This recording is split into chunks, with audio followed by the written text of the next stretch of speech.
Well, welcome everyone. I'm super excited to have you guys here. We have Jonathan Gardner, Nancy Gardner, and Maura Sullivan joining the Inclusive Fitness podcast today. I'd like to tell you a little bit about each one of them. Jonathan Gardner is a 21-year-old self-advocate who advocates for all types of disabilities, a homeschool graduate, cancer survivor who happens to have autism.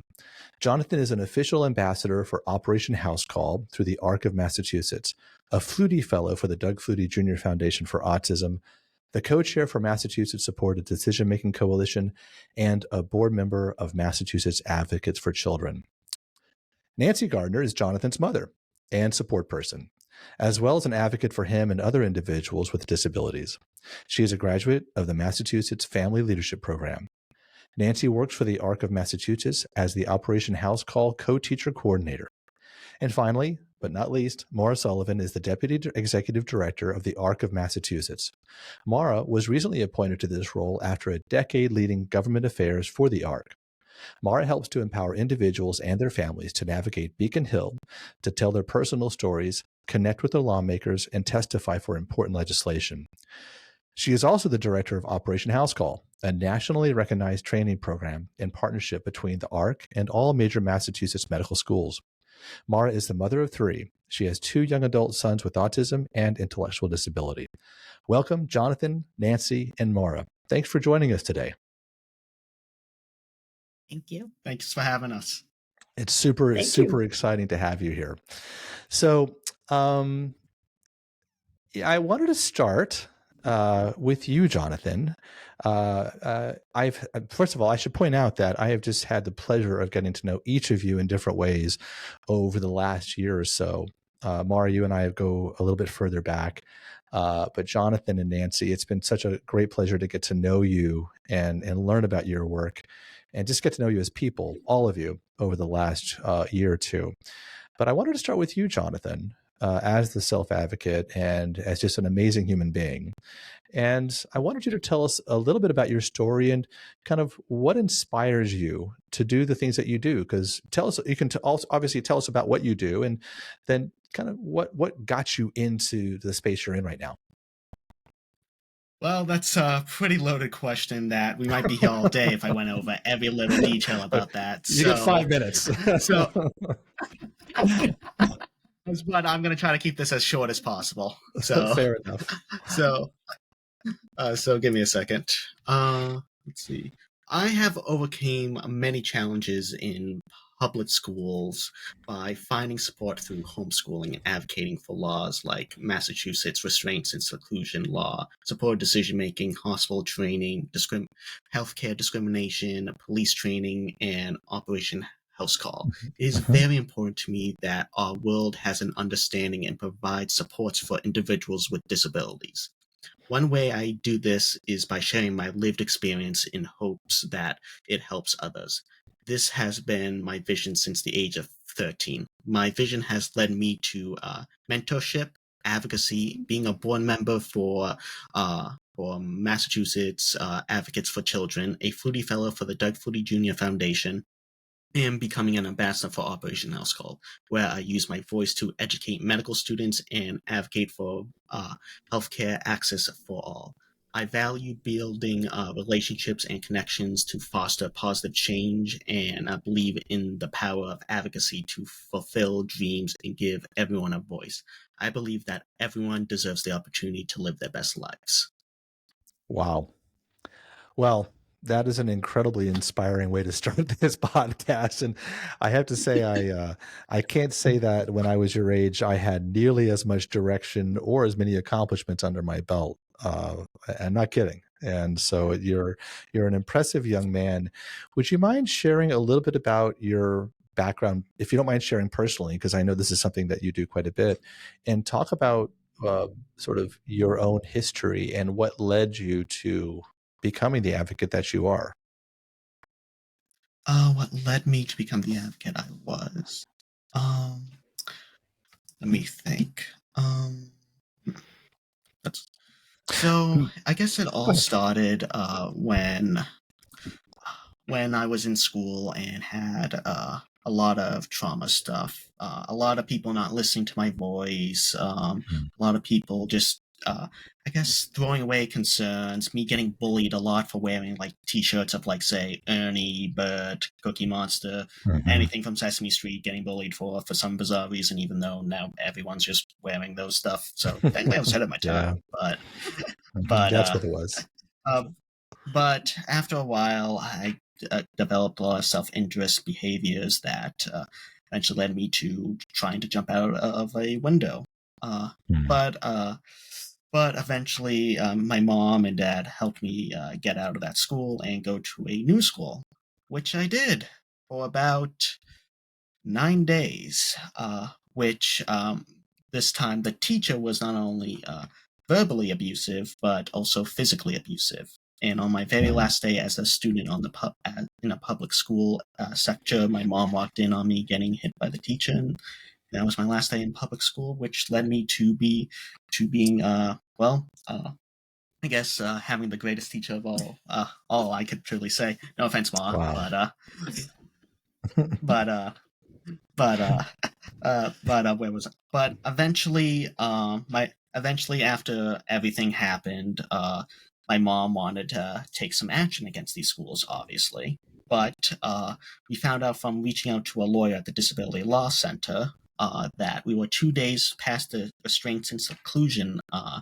Well, for not the restraints and seclusion, that comes later, but the statutes of limitations. That's what it's called. Oh, gotta love these funny words, but the statutes of limitations, we were just 2 days behind before we could do anything. But he offered us something that we truly believe was the better option for us, and that was to testify or to help testify for the restraints and seclusion law. Which honestly, I have never been more grateful to get the, I guess, the weirdest sucker punch of all when it came to that, because I was able to help so many people later on. That led to me wanting to mentor people. Funny enough, one of my first mentees was actually at one of the schools school districts that I had school refusal in. But later on, I worked for the Brockton Area Arc, and then everything snowballed from there, which then I got from, yeah, I can go into this, I assume, but editing is wonderful power, so feel free to edit this however you guys feel like. But you're doing great. Keep going. Yeah, though, it just, after that, I got cancer, which came as a huge sucker punch to me, because I was thinking, finally, I got my life together. I know what I'm going to be in my life. I was getting a lot of stuff ready and excited for. Then that came down and caused a huge snowball effect for a lot of good and a lot of bad things. A lot of good, which I'll get into in a second, but a lot of bad due to health issues and it being, well, cancer. It was one of the hardest journeys of my life. Eventually, a person named Anna Krieger reached out to ask me to help testify on the sport decision-making bill. And me, basically being a little bit like, okay, why is this lawyer reaching out to me? Was a little bit skeptical, I'll admit firsthand. I was skeptical at first, because, well, lawyers, politics, not my scene. But after talking to her and seeing the true want to help as many people as possible as I did when I was 13, I said, all right, let's try this out. So I slowly started to testify more and more through my cancer journey through Zoom, because I couldn't go to the State House. But once my cancer subsided, everything just snowballed effect into me going to the State House, me meeting Maura and working with Operation House Call, and so many things that I truly cannot be more grateful for, honestly. And I'm just happy to help as many people as possible. Oh, man. I love your story. I really do. It is so inspirational. And, certainly the part about you going through so many trials and tribulations, no one should experience that. And I'm sad that you did, and I'm sorry for that. But at the same time, you've turned that into such an inspirational direction for yourself to help so many people. And I appreciate you sharing that with me. I don't know, Jonathan, if I actually knew about what had happened in your previous schools. And I knew about your medical trials and tribulations, but that is new to me. So thank you for sharing that with us. And I want to turn to Nancy for a minute, and we'll don't worry, we're going to get back to you, Jonathan. And Don't worry, please. She has more wisdom than I could ever have. She might disagree. She might agree. I don't know. And I'm going to ask first, Nancy, to talk, and then Maura, I'll turn to you about your perspective. But Nancy, from a mother's perspective, but also just somebody who cares about how people are treated. How did both of these experiences feel to you as you were seeing your son go through these very challenging times? Oh wow, no one's ever asked me that, Greg. So the first, when he had his first trauma, it was very, very lonely, very scary, very isolating. I didn't have a lot of support. I actually had no support. My husband wasn't on board. No one in my family was on board. It was just tough navigating what my gut was telling me and what everyone else was telling me. But through it all, I just had to do what was good for Jonathan. I didn't have a choice. He was my kid, and I just had to do what I had to do. And throughout the years, people have come around to see that, it's okay to learn differently and do things differently and go about life's journey differently. And, my husband came around, of course, and my family started becoming supportive, and it was just, really great to see and the connections. And then when he did get sick, it was just like that's, like he said, that sucker punch that, I remember 2 weeks before he was sick, my husband and I were sitting on the couch just watching the news. Jonathan was in the other room, like playing some game, and, he had already started working. And, I remember saying to my husband, geez, I just feel like the weight of the world is starting to come off our shoulders a little. You clearly jinxed us. Someone said, "Oh no, you're not done." Yeah. So you thought. But yeah. But I just think, life is just a constant roller coaster. You're going to have good times and bad times, and you just have to keep going and find what that purpose is. There was always that purpose of what Jonathan went through when he was young, that trauma, and passing that law gave us such purpose as, educating more people and making it more aware. This is what's going on in the schools. This needs to stop. It gave us purpose for what happened to him.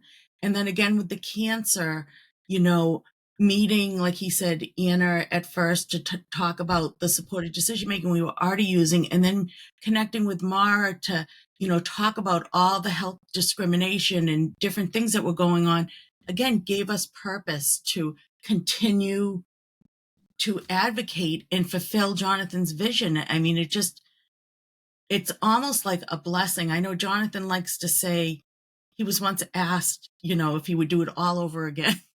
And he says yes, but I'd like to pull out some parts of it. But I think what he says is because he said to his medical providers, I wouldn't have met you all, and he loves them. And I feel the same way about, Maura and the other advocates we have met, and, our work for Operation House Call, which is so near and dear to our heart. So, it's finding that purpose in life, and that's what this journey has done for us. Wow.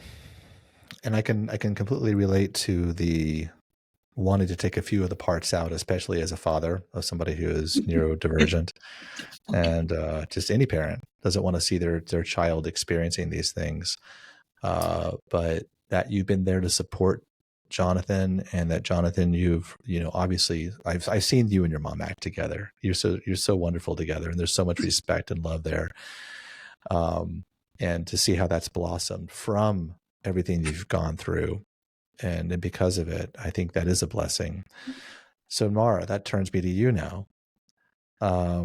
I see you shaking, you're nodding your head a lot during what they were talking about, because you've known these Oh, guys yes. for a while, and you've had the pleasure of working with Jonathan and Nancy over the past little while. And I would love for you to start by talking, if you don't mind, about your personal background and kind of what got you into the space that you are in, and the trajectory you've been on with your sons, and then how you guys met with Jonathan and Nancy here, and kind of what you guys are up to and what inspires you.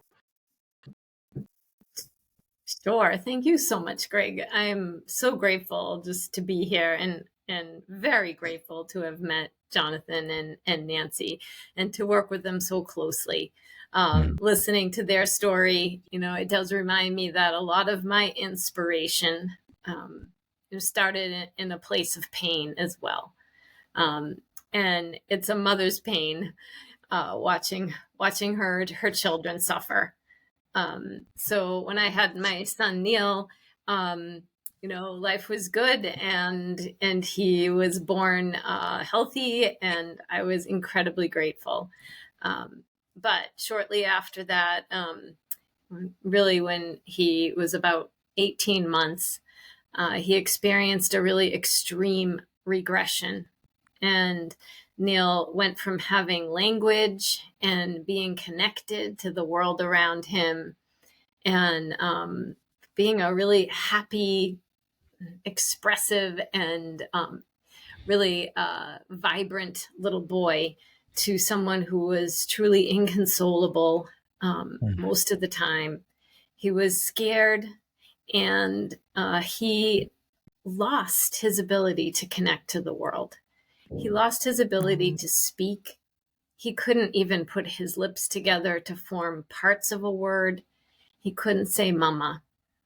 And I tell this story a lot, but recently I started thinking about not just my perspective and my pain in watching him, and the hopelessness that I felt, but just how it must have felt for him, and how he went from someone who could access the world to having the world just shut down at a time in his life where he should have just been learning and taking it all in every minute.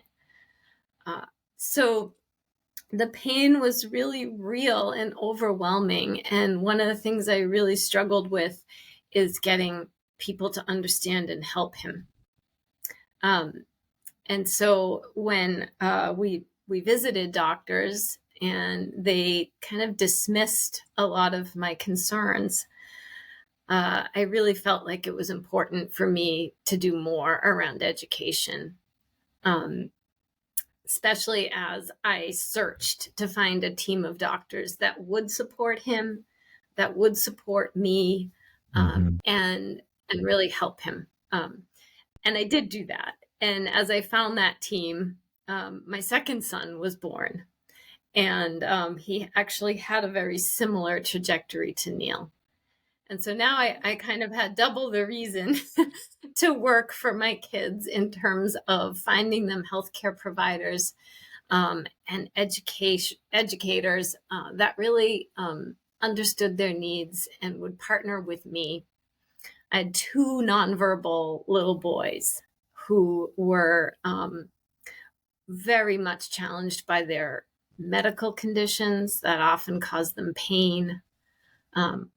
The lack of communication caused a lot of frustration. So pretty much dealing with sleeplessness and meltdowns. Our house was kind of a revolving door of therapists in and out, just trying to make any little steps in progress that we could for them.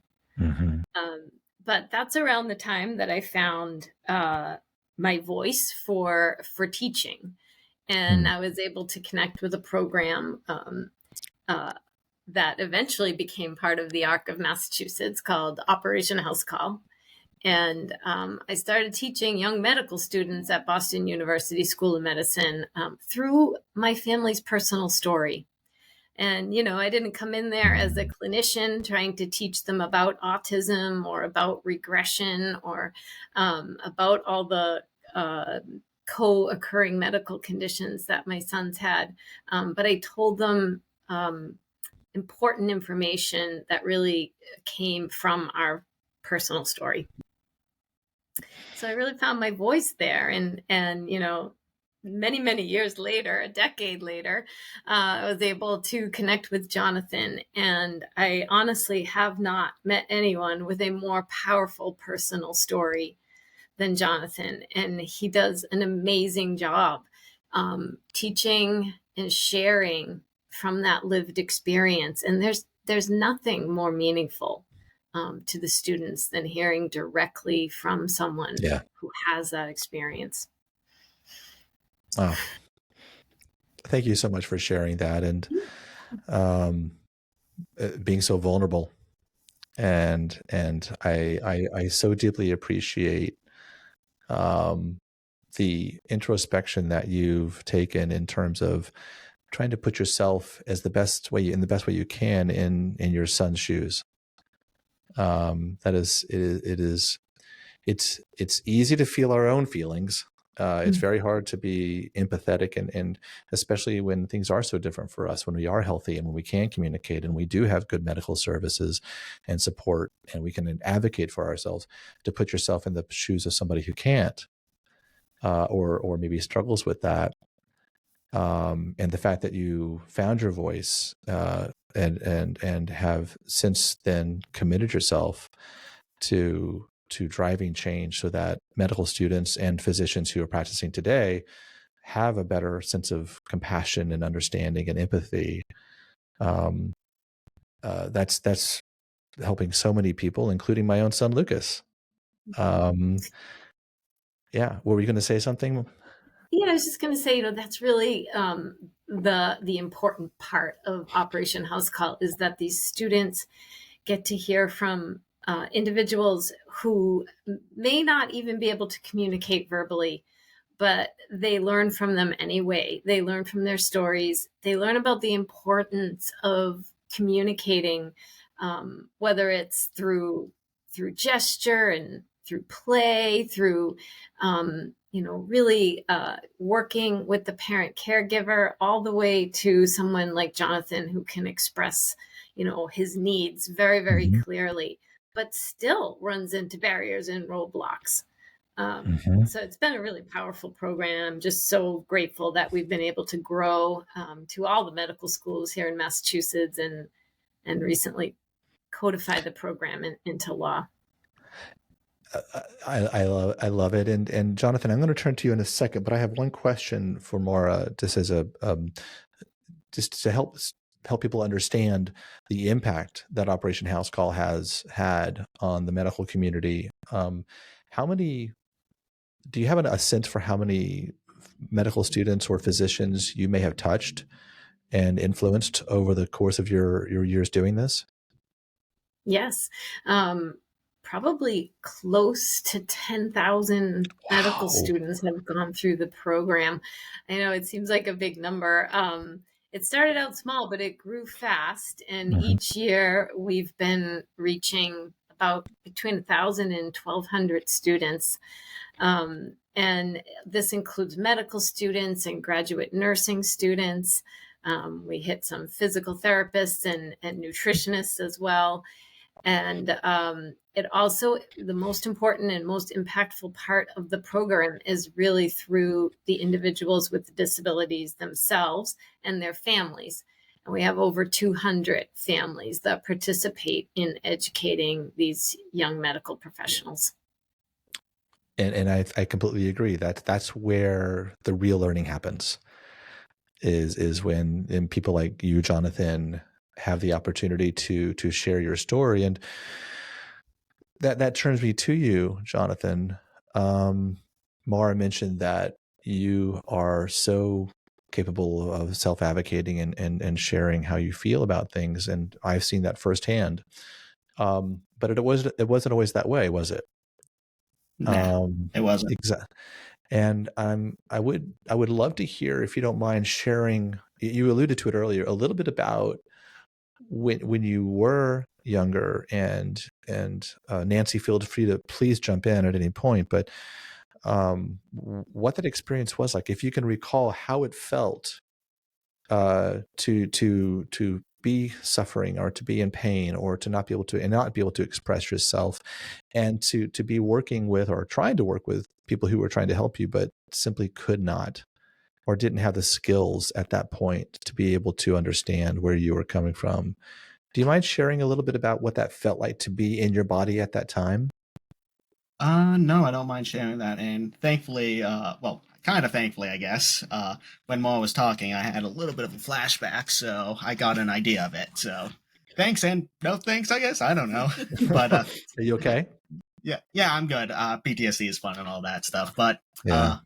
I'm good. So don't worry. Okay. But how I felt. Give me a second. I'll just move up. I guess that would probably be, helpless. Give me a sec. I'm just going to take myself back into that time. So give me a sec. Of course. I felt helpless. I felt out of control.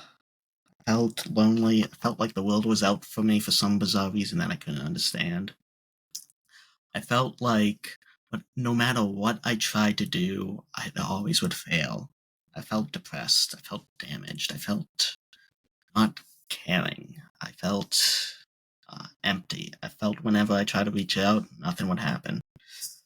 Till, well, thankfully, something did happen, and God was looking out for me with having you come in at that time. But just felt like all that stuff. And here's the thing. I'll speak openly and honestly about this, about the two teachers specifically. One, I truly do believe, did not know the knowledge or have any idea what she was dealing with, honestly, when it came to me. The other one, on the other hand, was purely, if you want my honest opinion, was purely malicious. I will not name or say their names out of due to respect to myself and others and everything like that, and just in case there's any crazy people watching this. But I just gotta say, the thing is with this, it doesn't matter what, wait, where was I going with this? So you're talking about your second grade experience when, if you're thinking about like second grade at public school before you went to the collaborative, like, and how you felt when you couldn't verbally communicate what you needed, like maybe when your aide was sent out of the room or your hat was flipped off your head. How were you feeling inside? Like, what would you have wanted to say if you could? If I had the words at the time, I would have expressed why I needed X, Y, and Z. For example, I had this hat. As my mom just said previously, I had this hat that I would put on my head in my words at that time, specifically written down for a testimony for that. It was in your IEP. Oh, it was in my IEP. An accommodation in your IEP. It was a baseball cap. That, in my words at the time, made my head feel better. The teacher at the time would find it funny to flick that off. Would flick off that hat. And it was frustrating and everything like that. I just, again, just felt like the world was out to get me for some bizarre reason.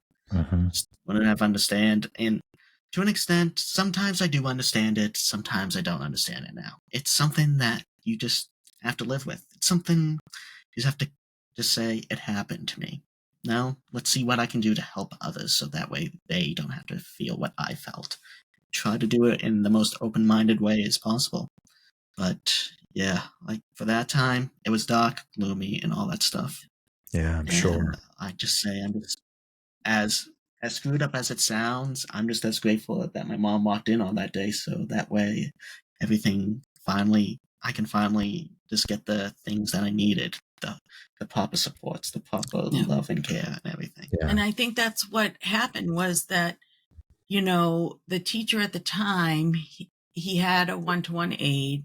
I don't think she meant to cause Jonathan harm. I really, truly don't. I think that she was not educated on what to do, even though he did have the IP and the accommodations. But, she would say things to me like, he doesn't look autistic. So therefore, why need that one-to-one aid and why Right. need the hat? But again, I think it goes to, and it used to infuriate me, but I think it goes to education and awareness. You know, there is not a look to someone that has autism or, you know, but whether you have that diagnosis or not, I hope that, you know, she has gone on to do wonderful teaching and that she has kept Jonathan in her heart to know that whether you have a diagnosis on a piece of paper or not, if someone needs certain supports, it's your job to give them to them. And, you know, so that they can access whether it's the curriculum or the world. I just feel that that was one of the downfalls of public school, is that they did not know, they did not have the proper training, they did not have the room to look outside that box. And if I could just jump in for a second, and I know probably by the look of the time, I'm probably going to go a little over this, but No, this is why we're here. Please. Okay. But when it comes to all this, I truly do believe when it comes to public schools, it's always paper, paper, paper, no matter if it's right or wrong. If it's on paper, they'll teach it. And that, in my opinion, that's the way they'll teach it. I should actually rephrase that. That's the way they'll teach it. And if you want my honest opinion, that's kind of stupid. Like, I don't mean to discredit or tell anyone, like, this way or the highway. No, there shouldn't be a box when it comes to teaching. Like I can probably think of thousands of, like, things that we use for, like, video tutorials that do it in so many unique different ways. Sometimes they have a Muppet on them. Sometimes they have just a guy just going base by base in very particular details. And heck, yesterday I was building up a new monitor for myself. And here's the thing: I just took out the manual, and looked it up for that. Sometimes I need to use a video for this type of stuff. Sometimes I need to do something else. Sometimes I need multiple. Sometimes I need so much more stuff. The point I'm trying to make is, don't just assume that just because something's in paper, that's exactly what you have to do it by. Try different ideas. You never know. It might work. Right. Absolutely. Absolutely. And I think that is a huge takeaway. And I appreciate your perspective. I think both of you said you hope that the teacher you're referring to carries you in her heart. And I think, I don't know if it's a her or him actually, but I admire your grace and perspective there. That takes a lot. I'm curious. I'm going to go back to Jonathan for a second and turn back to Maura here. Jonathan, so you had a period in your life where you're experiencing all the emotions you just described, and yet you were not able to express yourself and communicate your needs, and those around you didn't have the sensitivity or the skills, the understanding to be able to even try to understand them. How do you think that perspective from that time has provided you the skills, the understanding, and the passion to help what Maura is doing, help all of these medical students and physical therapy students and others see the critical role that they play in developing that sensitivity, that empathy, and that compassion, and those skills? How has that previous experience that you had, which was very traumatic for you, clearly, and again, I appreciate you being open about that, allowed you to become the teacher? And then, Maura, I would like to know how you've seen that express itself in your interactions with Jonathan on the stage, because I've been fortunate enough to share the stage with Jonathan once or twice. So, Jonathan, would you mind just for a minute telling about that experience and how you think it's helped you? Yes, and the pleasure's all mine to share the stage with you. But when it comes to what a gentleman! I love this guy. Yeah, trust me, I could go on and on about that stuff. But for this specifically, when it comes to what I believe, what was the thing? When it comes to how I think like the medical students learn through all this stuff is I truly believe as human beings we learn mostly through stories, through storytelling, either if it's real or fictional. As long as there's like it's a good story and all that stuff, people will learn and take it to heart. As long as there's love and care, or like there's true emotions into that story. What do you like to tell like the medical students about communication when in thinking about your own communication from when you were younger to now, and how you would communicate when you were younger? You communicate through self-injurious behaviors, but that was what? Oh, okay. Sorry, I miscommunicated the No, that's question. okay. You're doing great. No, that's I've had a great. long week, but You're doing great. but yeah, though. So when it comes to that, let me think what I was going to say.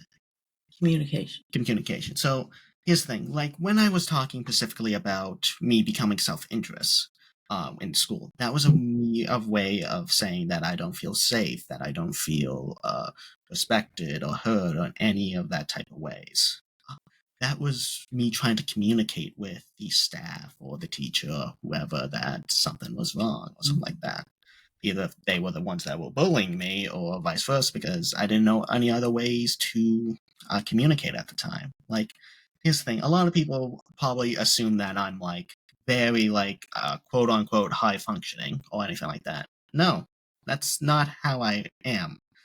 I start off as a headbanger. I start off as probably the typical stuff you would probably imagine, but through hard work and love and all that stuff, and help with my family, honestly, I became the person I am through hard work, training, and all that stuff, through rigorous speech and language programs and so many other things. And I truly try to what are some of what do you like to talk about, like when you talk about behaviors, even when you were sick and I had to be your voice? Like what would you say about behaviors? Like what are they for? They're a form of communication. But yeah, the form of communication that basically I try to get across to these students that no matter how weird or bizarre these communication styles are, they basically, it's a way they're trying to communicate, no matter how weird or bizarre. It could be simple as, I don't know, let's say something crazy like pants language, because for some reason I'm thinking about pants at the moment. But okay. But let's say they can only communicate through pants. All right, we'll figure out a way to do that. Or they have a support person, or a communication device. It's as simple as that. As long as it's not intrusive, as long as it's not distracting, who cares how the information gets in there? As long as it gets in there. And I truly try to teach that as much as possible. Wonderful. And Maura, as you reflect on the impact that these stories that Jonathan has shared and the work that you guys have done together have had on the students and the practicing physicians and therapists have had, how have you seen these stories and this sort of understanding change the way they think and hopefully act? Yeah. So Jonathan is right on. He's one of the most powerful things he talks about is a concept we call diagnostic overshadowing.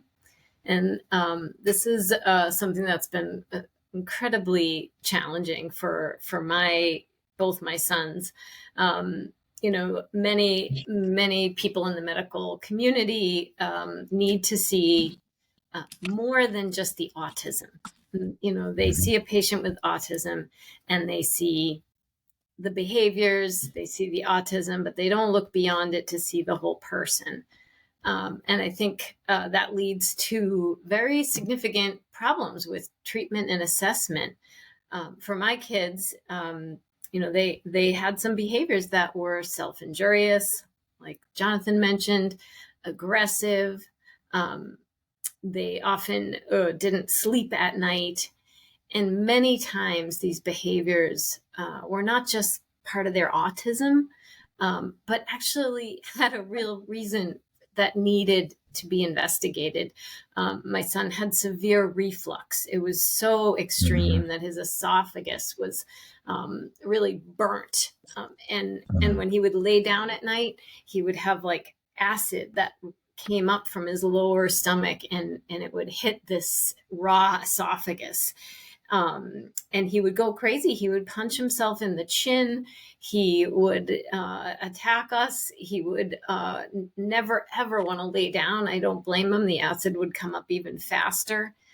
And so these were the things that we communicate to our physicians to show them that, if they just say, oh, those are typical behaviors of autism. I know I had one emergency room doctor say to me, oh, you need to get him on some serious psychiatric meds because self-injury and aggression can get worse, and you need to manage those with medication and therapy. And yes, therapy and medication can be helpful, but my sons were in significant pain and needed someone who was willing to look beyond the autism. I know Jonathan has a story around that as well, when he was, trying to get an endoscopy, when he was trying to get an MRI. This bias that exists, we really need to break it. And, it's in Operation House Call curriculum, but it's in a lot of our advocacy that we do at the State House and through the ARC as well. I don't know if Jonathan wants to comment. Yeah, I actually do have something I want to say, honestly. And this kind of goes with the whole, I guess the advocacy route as well. A lot of people sometimes advocate for different types of reasons. They either want, for quote-unquote takes, they want to have the whole table. Sometimes they want to take the table. Sometimes they want to control the table. I don't want to speak for everyone, but I'm going to try to speak for everyone when I say this. We just want a seat at the table. We just want a way to share our voice, to basically explain, hey, this is what we need and this is why we need it. We don't want to take away anyone else's rights and all that stuff. So when it comes to going into the State House and advocating, it's honestly some of the most rewarding work in the entire world that I've been able to do, honestly. I've been able to share my voice to senators and representatives that truly try or do understand what's going on. Sometimes there's times that we have to have conversations about all this stuff in a very adult way, where we're going back and forth, talking about X, Y, and Z. Everyone probably knows how politics works, but at the end of the day, I'm just grateful for all that stuff, and I'm just grateful to be able to have that opportunity and all that stuff, and just to potentially, if for Operation House Call stuff, to help bring those to the next stage if they want to go through that journey. Well, I will speak for myself and my son, and I suspect I speak for a lot of people, that yours and Maura's work in telling these stories and opening the eyes of so many people who do interact with our guys, our people, our kids, that is going to create a better experience for them down the road, because they can't always speak for themselves. Lucas has a difficult time advocating for himself in that regard. He's getting better, but having you, Jonathan, there to be that voice for him in the way that you can be is so powerful. And Maura creating the platform for him to be able to do that is just a beautiful partnership. And of course, Nancy, you being there as a mom and a supporter is incredible. We're getting close to the end, but I have 2 more questions I want to pass on to you or ask you to address, if you don't mind. One is, and I have to ask this question because of what we do here at Inclusive Fitness, we've had different conversations about this separately, but as I think about getting the seat at that table, Jonathan, that you just referred to, one of the things that drives me and inspires me and everyone here at Inclusive Fitness is that people like my son and so many people who are neurodivergent have not had a seat at the fitness or health and wellness table.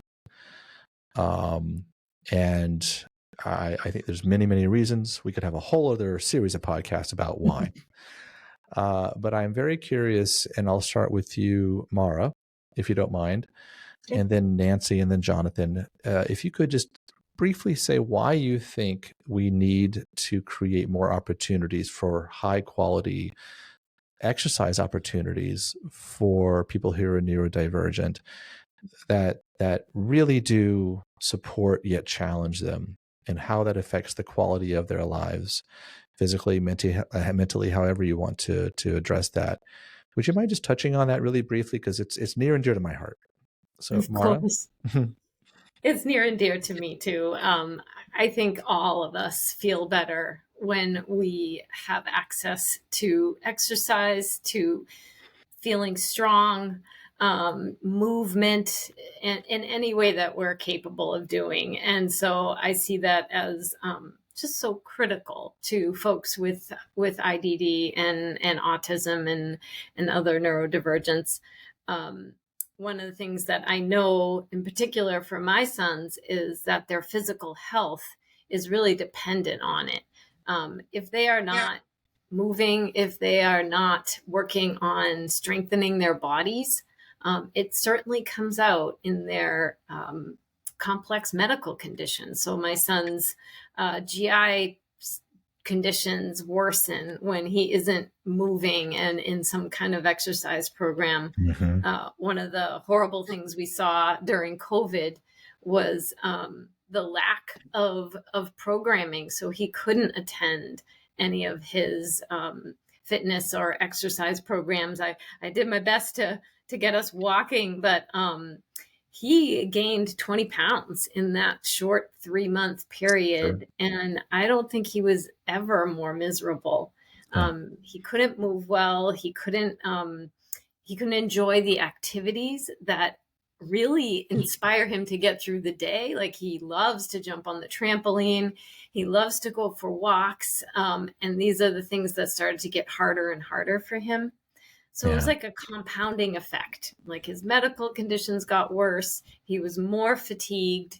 And we just had such a hard time getting back into the routine when things opened up again. So that was a huge lesson for me around that. And I think that we really, as a system and as a society, we don't value and we don't recognize the challenges in providing really good fitness programs for people on the spectrum and with IDD. So I'm so grateful for your program. Oh, thank you. Especially in the way that you individualize that fitness. And I know for my kids, that is critical.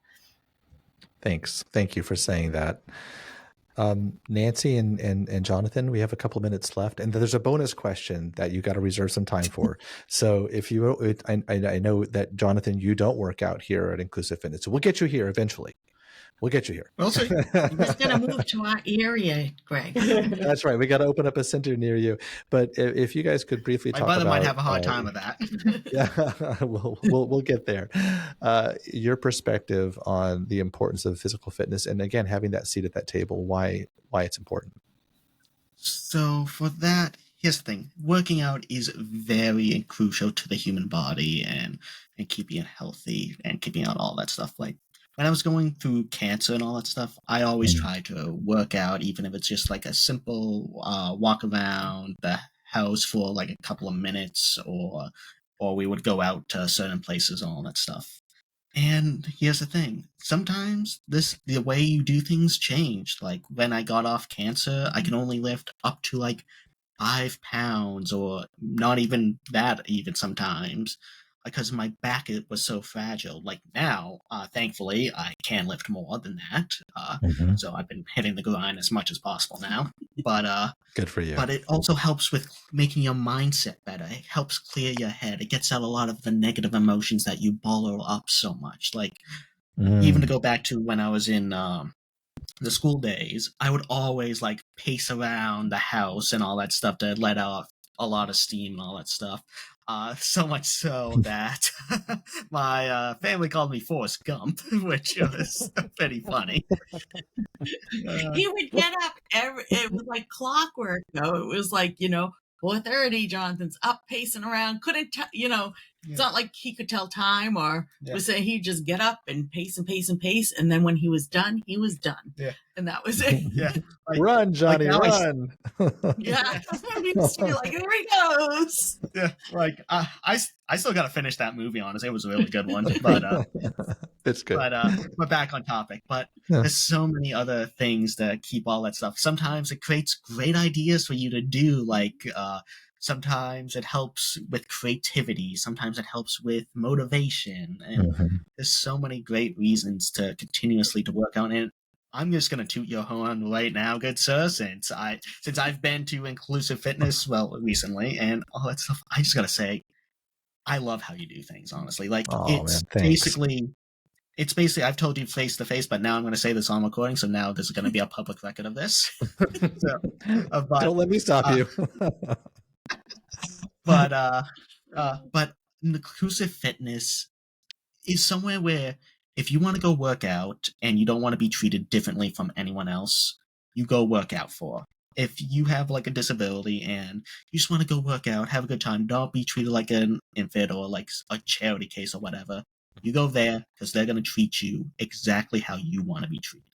In my family, we have a saying that says, treat people how you want to be treated. And Inclusive Fitness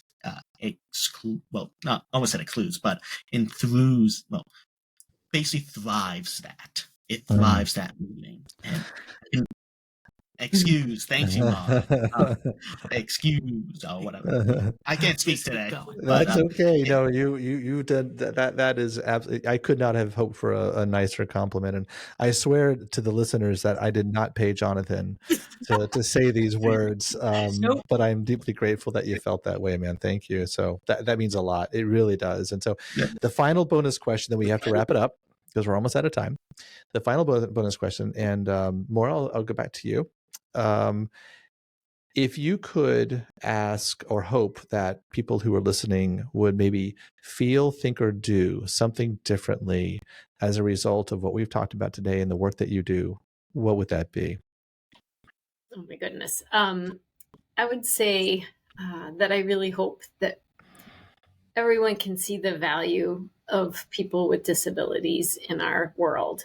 I know you see it, Greg, every day. And one of the things I love about Inclusive Fitness is even if you have a client who could not work out anywhere else, you are able to make it work for that person because you really value them. And I think when society gets to that place, and we're going to do it through understanding, people's stories like Jonathan tells, and through more advocacy. And I think those are the two things I would say is,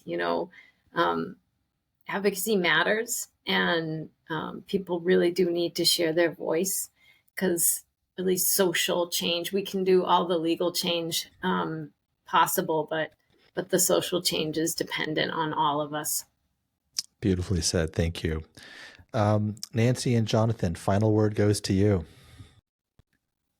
If you could have people think, feel, or do something differently because of what you do and what we talked about today, what would it be? Let him answer. Go ahead. For me, there's three things I would like people to, I guess, take away from this. And the first one is understanding. It is important to recognize and respect everyone's unique needs and expressions and perspectives. Experiences, my bad. I guess the next one would be to always remember to try to always improve yourself. There's no, set limit for improving yourself, for example. Like, me and my brother were talking about a little bit about my career and everything like that earlier today. And we were just talking about life and all that stuff. And we were always like, there's always more improvements when it comes to this stuff. There's always more room to improvement. And as long as you can get improvement, good things will come to you. And finally, to advocate. By advocating, you can make a difference for yourself and others, your community, and even this world. Voice is very important. Please remember that last one I just said. Wow. Well, I have nothing to add to those beautiful comments, you guys. It's been such an absolute pleasure to have Maura, Nancy, and Jonathan on today. And I can't express to you how grateful I am for all the work that you do and for the efforts you're making and the impact you're having on so many people and advocating, as you say, Jonathan, for change. And I agree with you, Maura. We'll get there by hook or by crook, but over time we'll get there. And so with that, guys, I want to thank you, Maura Sullivan, Nancy Gardner, and Jonathan Gardner for being on the Inclusive Fitness Podcast today. It's been a real pleasure. Thank you so much. Thank you, Greg. Thank you. All right, guys. Thank you so much. That was really a great conversation. Yeah, honestly. I just hope I did fine enough for that. Great, honey. You did great, Jonathan. You were awesome, man. It's always hard when you're like, oh, there's so much to say, but you don't know how long to go on. And, I always get challenged around that, but you did great. I was nervous when Greg said the other day, let Jonathan tell a story. I'm like, so Jonathan and I worked on this is not like a Jonathan show. So we're going to just squish everything right there. Hey, I always try my best to keep it short and sweet. I'm like, we're just going to... Because his story is unloaded. Like, I try to keep mine short. It's just long. No, you guys were awesome. No. It was. I'm writing a novel soon. Don't worry, Jonathan. I got double with 2 kids, so I can talk forever too. It's a lot, but it makes such an impact, I think, to share our stories and just to, I don't know, to know that Jonathan's voice is validated and respected. And that's something Maura gave me as a mom. Just putting him out there is just something I never ever thought I'd see. And it just fulfills my heart every day that people take him seriously, because for so long he didn't have that voice that anyone listened to and are respected. And that's just a huge, huge blessing. So Indeed it is. We're all very lucky and grateful. And I'm very grateful for you guys spending the time with me. I know you have busy schedules. And but I do hope that by sharing your stories to more people, we can get those voices out there and expand the reach that you have. Thank you, Greg. That's awesome. Right. Feel free to chop everything up as much as possible to get it more concise. Slice and dice it if you need to. Yeah. Thanks, Andy. Thank you.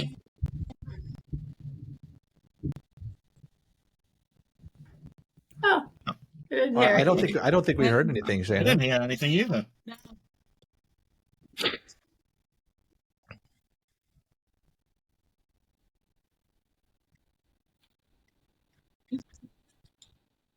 Oh, that was you. Oh.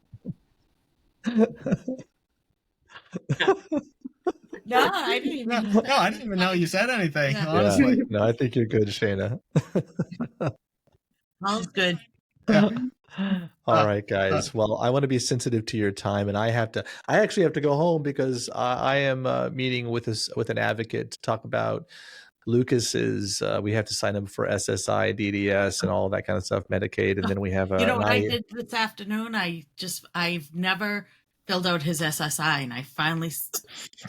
Yeah, hey, we're all in the same boat. And then I have an IEP prep meeting tomorrow, then IEP meeting on Thursday. So, oh man, yeah, it's a never-ending journey.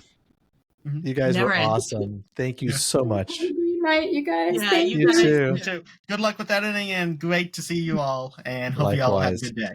You too. Thanks, guys. Bye-bye.